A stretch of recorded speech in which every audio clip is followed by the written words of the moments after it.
Hey everyone, and welcome to this explainer. Today, we're unpacking a story that is, frankly, absolutely mind-blowing.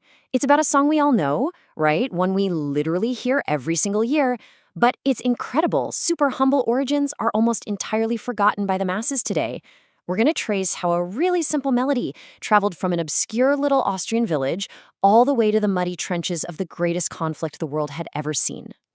So, before we give away the answer, ask yourself this. What song briefly stopped a world war?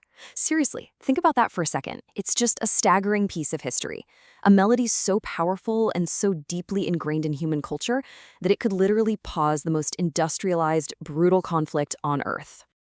Okay, let's dive into this. The song is Silent Night. Today, hundreds of millions, perhaps even billions of people sing it in hundreds of different languages and dialects all over the globe. But the contrast I really want to highlight for you here is its massive global scale today versus its incredibly microscopic, completely unintended origins. I mean, it wasn't written for the world at all. It was written for a tiny village. Section 1. Two unlikely creators. The underdogs behind the masterpiece. Now, what's really interesting about this slide is just how much hardship these two men faced early on. To understand how this global phenomenon began, we've got to travel back to the snowy Austrian Alps in the late 1700s. On the left, we have Joseph Mohr. He was born illegitimate in Salzburg, which, carried a massive social stigma back then. Astonishingly, his godfather was actually the city executioner, a man associated with death, who somehow served as an unlikely protector for the boy. Mohr eventually became a humble parish priest. And on the right, we have Franz Xaver Gruber, born to struggling linen weavers whose whole industry was being wiped out by cheap imported cotton. His father initially forbade music entirely. No way, right? And later in life, Gruber endured profound tragedies, losing his first two wives and multiple children to disease. Both these men knew deep, agonizing sorrow, yet this shared hardship is exactly what shaped their profound desire to bring comfort to their communities. Section 2. The Year Without a Summer. The Dark Crucible of 1815 to 1816. We really need to look at the terrifying historical backdrop here, because this song of peace emerged from a crucible that was anything but peaceful. As historical accounts detail, temperatures dropped, crops failed, and famine swept across much of Europe. Why? Well, in 1815, Mount Tambora, halfway across the world in present-day Indonesia, erupted with unimaginable force. The ash literally blocked the sun globally. This brought devastating famine, intense despair, and freezing temperatures straight into Mohr's alpine village of Mariapfar. So right in the middle of this freezing famine, Joseph Mohr's character is truly put to the test.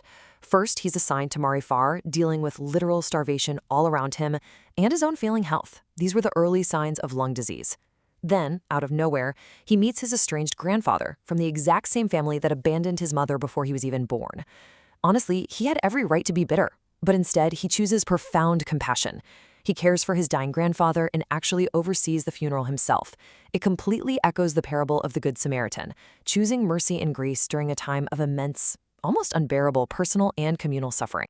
Against this incredibly grim backdrop of suffering and personal reconciliation, Mohr pens a 6-stanza poem in 1816 called Stille Nacht.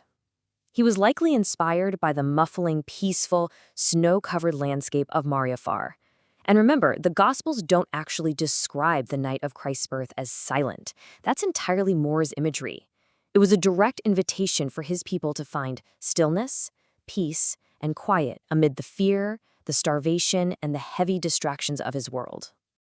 Section 3. One Silent Christmas Eve. Oberndorf, 1818. All right, let's fast forward 2 years to the exact moment this beautiful poem finally met its iconic melody. The crucial point here is that this song was born out of pure, immediate necessity. On December 24th, 1818, Mohr brings his 2-year-old poem over to his friend Gruber and essentially asks for a melody. Gruber miraculously finishes the whole thing in a single day. Now, legend points to a river-flooded, damaged church organ as the reason for the mad rush, forcing them to pivot. Because of this broken organ, Mohr accompanies the song uniquely on a guitar, which, by the way, was highly unusual, almost scandalous for church music back then. And just like that, in a softly lit church, Silent Night was performed for the very first time at midnight mass by two friends just trying to bring a little joy to their congregation. Section 4. A Melody Travels. Escaping the Austrian Alps.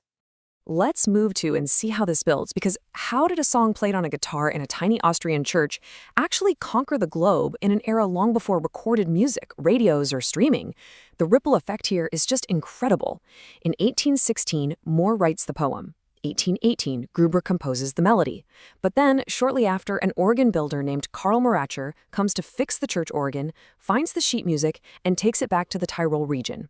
From there, traveling singing families like the Strassers and the Rainers start performing it at fairs and markets across Europe and eventually the United States. It spread entirely organically, heart to heart. It got so immensely popular that people actually thought Mozart or Haydn wrote it. That's why in 1854, Gruber had to write the authentic account just to prove that he and his friend Mohr were the true creators of this masterpiece. But here's the kicker. While the song was out there circling the world, Joseph Mohr didn't chase fame. Not at all. In his final years in the remote village of Wagreen, he believed every child deserved an education, he quietly cared for the poor, and he left behind very few personal possessions when he passed away in 1848 at age 55. His greatest, quietest legacy wasn't even the global song. It was his lifelong, humble dedication to those in need. He never saw his song's global triumph, and you know what? Perhaps he never even needed to. Section 5. The Christmas Truce, the ultimate echo of 1914. Now we jump forward nearly a century to see the ultimate realization of Mohr and Gruber's message of peace. It is Christmas Eve, 1914. Europe is utterly consumed by World War I. Along the Western Front, soldiers are facing one another across the freezing, muddy, and incredibly deadly trenches of no man's land. The violence and the despair were absolute. But something completely magical was about to happen in the dark. And this brilliantly illustrates the transcendent power of this single melody. German soldiers begin singing Still Nacht. Across the bitter divide, British troops hear the melody, and they actually answer back with Silent Night.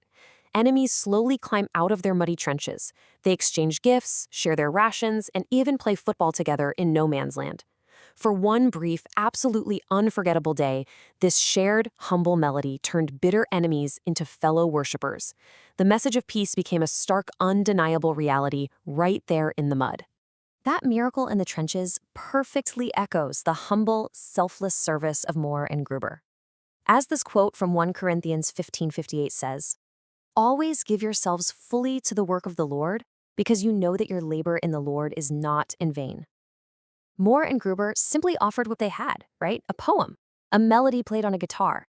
But ordinary people using their simple gifts can create echoes that resonate through generations, carrying peace far beyond anything they could ever possibly imagine. Which brings us to a final question I want to leave you with today. How far will your simple acts of kindness travel? The work you do with love, the encouragement you offer, the quiet gifts you give to your community, they really do have a massive ripple effect. Just like a simple poem written in a starving village, you rarely know how far your impact is going to go. Thank you so much for joining me on this explainer. Keep learning, keep being curious, and I'll see you next time.